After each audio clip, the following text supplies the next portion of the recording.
वंशामदवेदकर्मविदरत्तराध्यै दानेन जागृतपथा परिचर्याय आराधनं भगवतस्तव सत्कृतो धर्मोऽर्पितः करचित् मेयते नयत्र वंशां लोका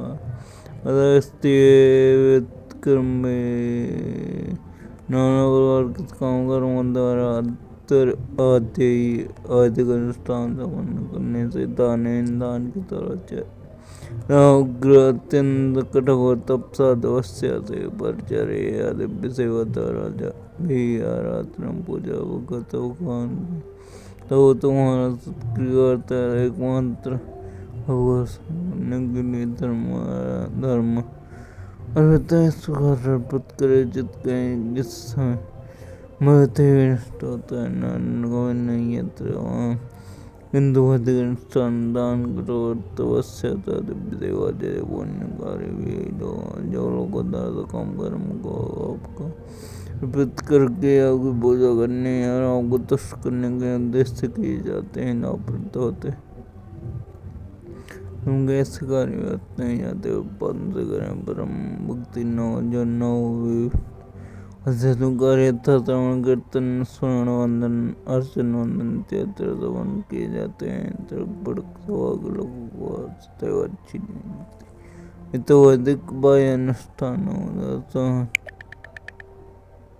व्यक्ति काव्य के दुख से कच्चे लिए प्रदर्शन होते अधिक आकृष्ट होते किन्तु वो अधिक आदेशों के अंदर विधि है कि सारे पुण्य कर्म के फल पर से अर्पित किए जाए भगवत गीता नाद होता है भगवान ये मांग करते मनुष्य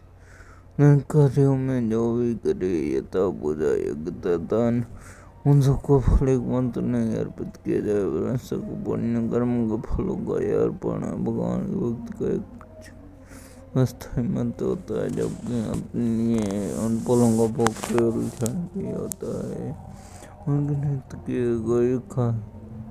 स्थायी नहीं है और भगवान का उक्त क्रम दान के लिए दृश्य पुण्य के रूप में संचित होते हुए ये लक्षित पुण्य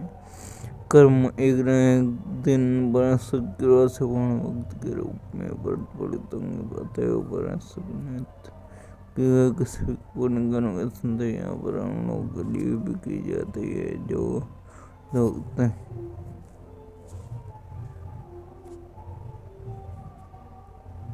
यस्रूपमादैव निवेद वेदै मोहाय बोधतिसृणाय नमः परस्मै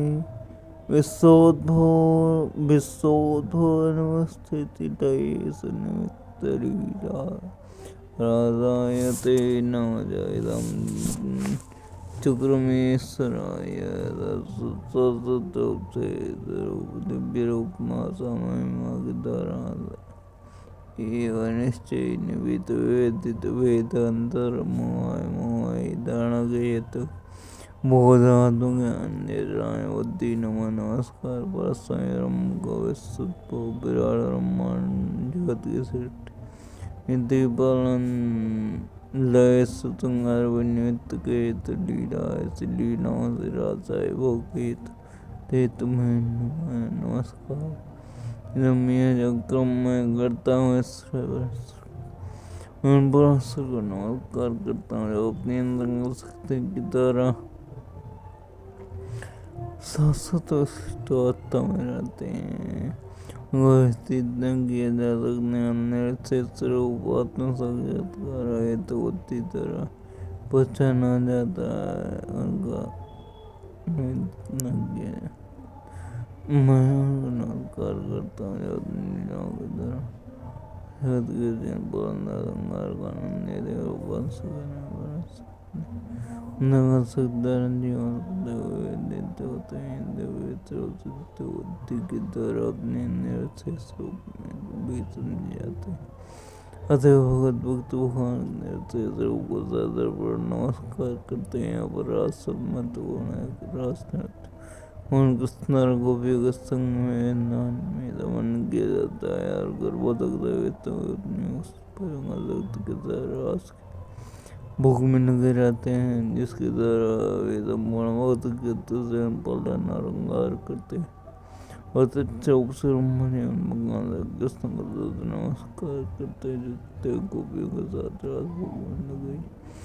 रहते हैं। इसके वस्तु गोपाल अपने अवसर में निम्नलिखित सुधारा हुई है। वरदान दे दो गोपेशों में नदियों के बीच का अंदर स्पष्ट रूप से तब अनुभव किया जाता है जब उनके अंदर अन्य के लिए पर्याप्त बुद्धि होती है, जो उस पर हम सकते बनना है, जिसकी तरह भौतिक सृष्टि को सम्मुख बनाते हैं।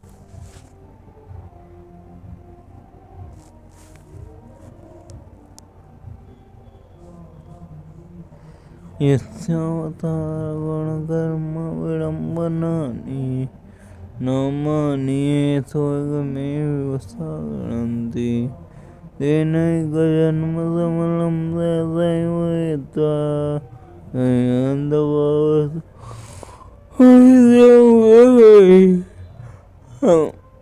अंजम प्रवदे यस्य जिसके अवतार गुण दिव्य गुण कर्म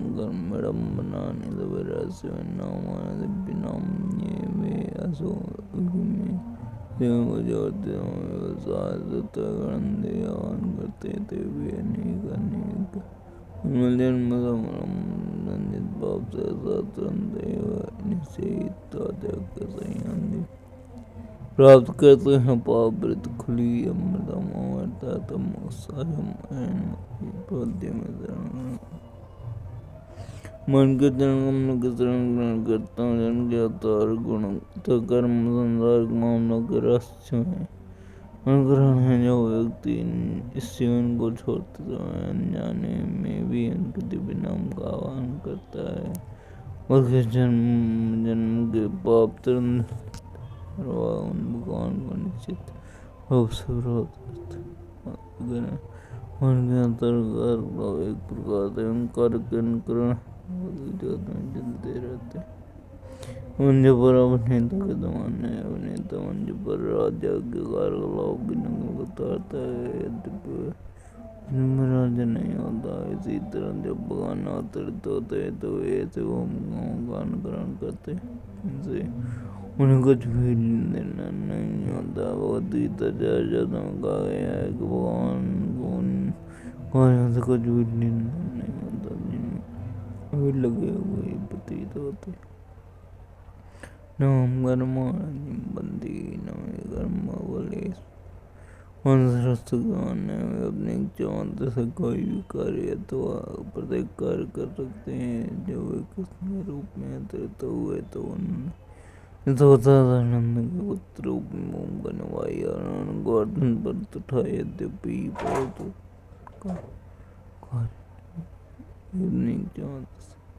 लाख गर्दन पर तो उठा सकते हैं, उन्हें अपने हाथ से उसे उठाने की आदत नहीं, किंतु वे इसे उठाकर करते हैं, अर्थात अपनी आंतरिक शक्ति को दिखाते हैं। इस तरह उनको गर्दनधारी नाम में भी पुकारा जाता है। उनके कार्य और भक्तों के विरुद्ध करण मात्र है। जिस तरह की मंज के दक्ष होता है,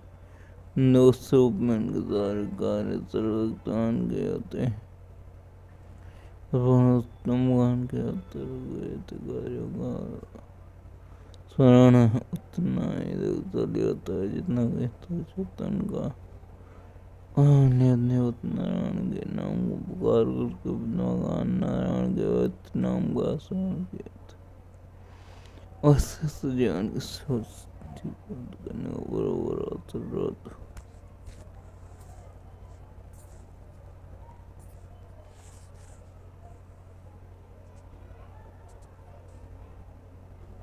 यहाँ मेरी दृष्टि वो स्वयं है यद्भव प्रलयैर्वात्ममूलम् मिथ्यात्रिपाद्वैतप्रद एकवरुप्राणो तस्मै नमो भगवते भुवनन्द्रमय जो वही निश्चय जय मैं भी से भी रूप में तदास्य कारण पोषण प्रलयंगारे तो स्थित वित्तो विद त्रिपथ दिन तने विद्युगा एक और अनेक तीन तीन अन प्रवर्तक हैं इसमें से नमस्कार भगवान को भगवान नौकर विवृक्त की जाने उत्तम बाधक प्रगति को तीन तनों के रूप में मुझसे मानव के रूप में अंगार भेद करने और हम तीनों दैनिक घटाई है इसलिए है जगत वृक्ष साधन विराजगत मरता और तीन जगतों में उत्तरनिम लोगों में विभाजित है और तब परम रूप को फल जाता है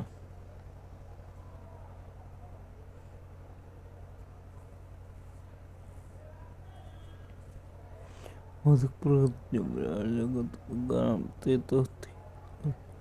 कारण भगवान की शक्ति वृष्टि होती तब में हम भगवान के दक्षिण में बहुत प्रगति सज्जन पालन अलंकार कारण प्रतीत होती है मोहन पालन से अलंकार के लिए अपना इत्ताचकम धर्म विष्णु तीन रूप में करते हैं प्रकृति के तीन गुणों के नियंत्रण के प्रकृति के तीन गुणों के नियंत्रण के तीन अवकर्ताओं में विष्णु भक्तिवान है वे भौतिक प्रकृति में पालन करते हैं किंतु वे प्रकृति के नियमों द्वारा नियंत्रित नहीं होते हैं दास भगवान जितने लिए हैं किंतु वे भगवान के नहीं होते हैं भौतिक प्रकृति को अनेक देवताओं का नियंत्रण किए जाने की द्वारा मृग सर्वोत्तमादि के मन की गंदे उपज कारण है इस तरह प्रकार कामकाज करने के आगे अध्यक्ष चाहते हैं निर्माण कामकाज की व्यवस्था के लिए अनेक अध्यक्ष ऐसे सारे ज्ञान तरह वस्तु कोई काम की व्यवस्था में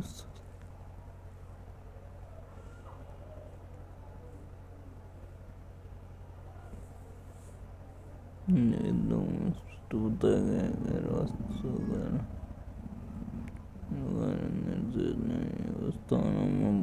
इस बात कर सकते हैं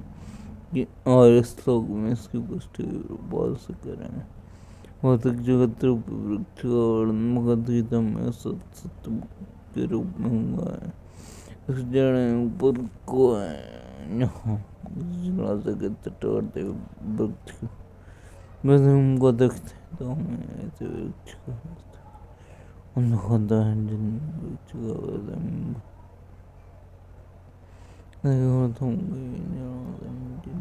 का यहाँ जिस सृष्टि रूपी वृक्ष मात्र और परम और लोगों के अंदर शक्तिमान भक्ति में वास्तविक वृक्ष विद्यमान है भक्ति में वास्तविक वृक्ष विद्यमान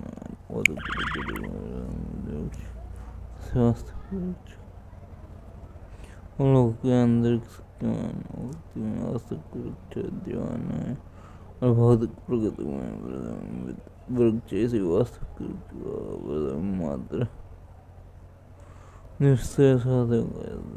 जो भगवत गीता में वृक्षस्थी व्यक्ति बिना विद्यमान उसमें वृक्ष आध्यात्मिक प्रगति की नित्यता से पूर्ण है।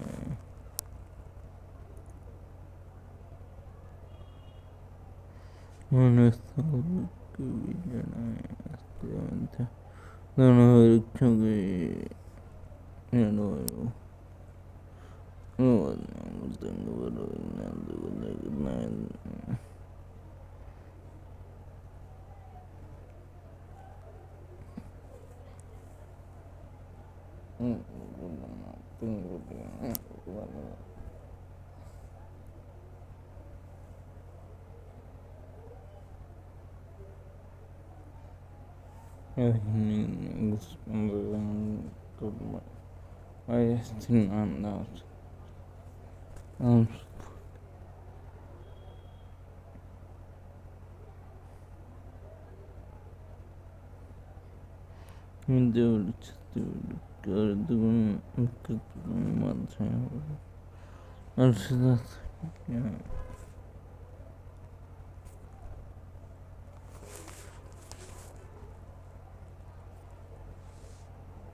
गोसलेवरन्तः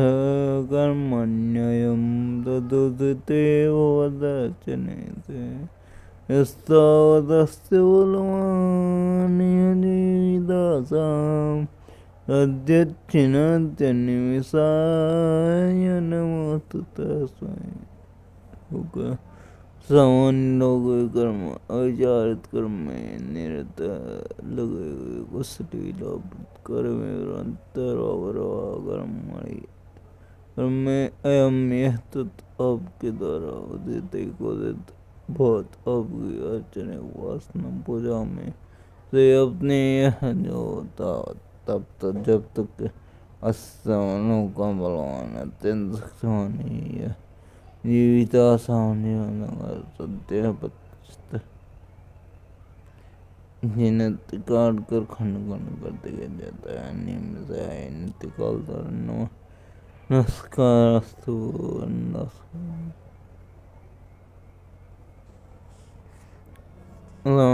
महत्वपूर्ण कार्य में लगे रहते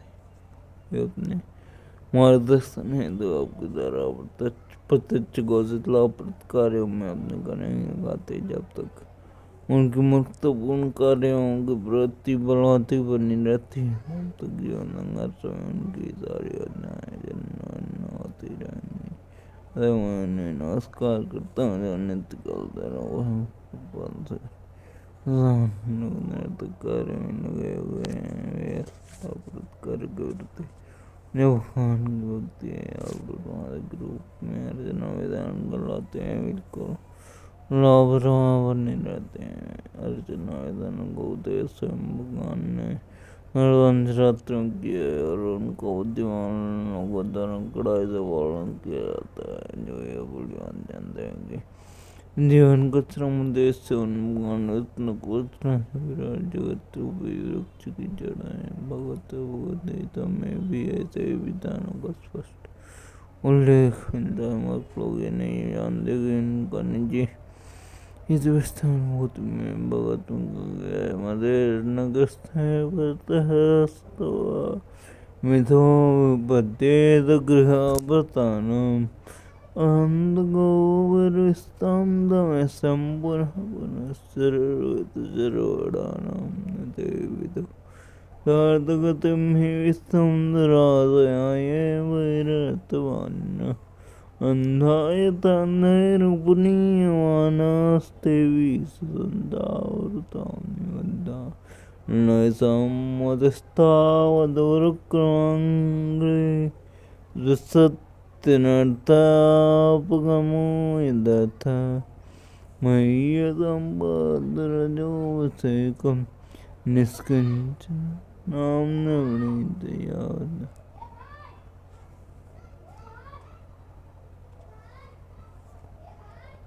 जरो विद्यावादी सुगमी वतन सन्ने गले निंदस्तु दिस्वारणात्मक जतगांधर निर्दिष्ट परिचर तरगृतम कालते सुवर्तन तुलने गले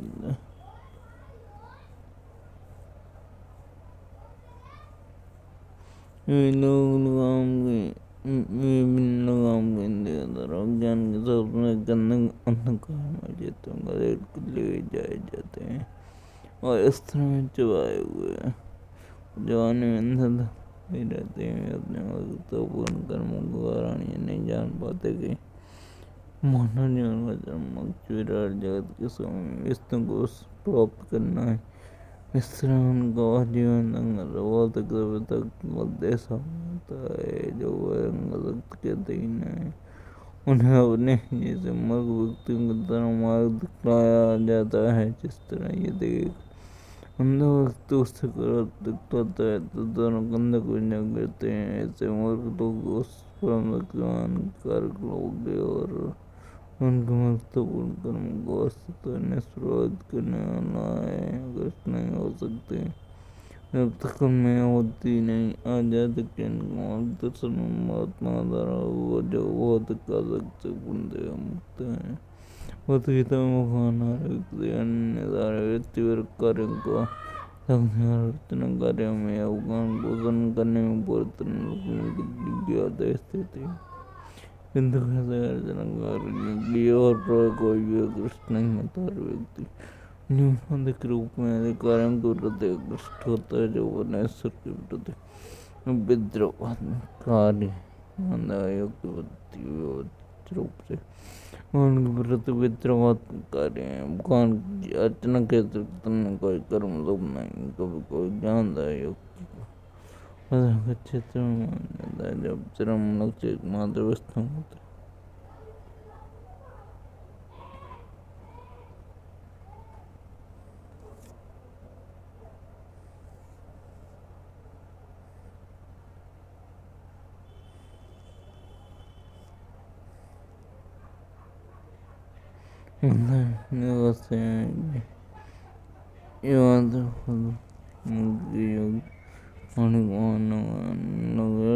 बिना किसी काम के जीवन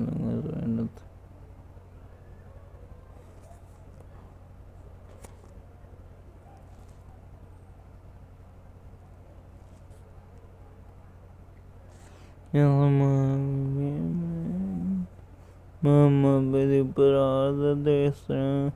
मध्यासित सकल लोग वेद